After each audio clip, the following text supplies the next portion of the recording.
শেষ পর্যন্ত টি-টোয়েন্টির নেতৃত্ব ছাড়লেন নাজমুল। অনেকদিন থেকেই বাংলাদেশের ক্রিকেটে অধিনায়কত্ব প্রায় নিয়মিত আলোচনার প্রসঙ্গ।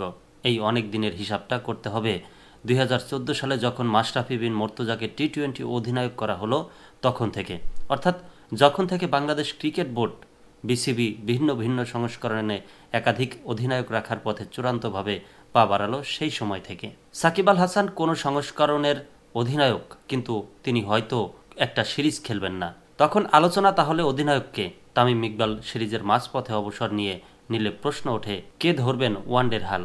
এই করে করে গত কয়েক বছরে মেহেদী হাসান মিরাজ আর লিটন দাসও ভালোভাবে জেনে ফেলেছেন অধিনায়কত্ব বিষয়টা আসলে কি। লিটন তো আপৎকালীন অধিনায়ক হিসেবে একাধিক বড় সিরিজও জিতেছেন। গত বছর ফেব্রুয়ারিতে নাজমুল হোসেনকে 3 সংস্করণের অধিনায়ক করার মাঝে অল্প সময়ের জন্য সাকিবও একবার নিয়েছিলেন 3 সংস্করণের। তবে সাকিব তামিম সাকিব করে শেষ পর্যন্ত নাজমুল 3 সংস্করণের দায়িত্ব নেওয়ার পরই মনে হলো এবার বুঝি অধিনায়কত্ব নিয়ে আলোচনায় বিরতি পড়ল। কিন্তু 1 বছর না যেতেই আবারও একাধিক অধিনায়কের পথেই পা বাড়াতে হচ্ছে বাংলাদেশের ক্রিকেটকে।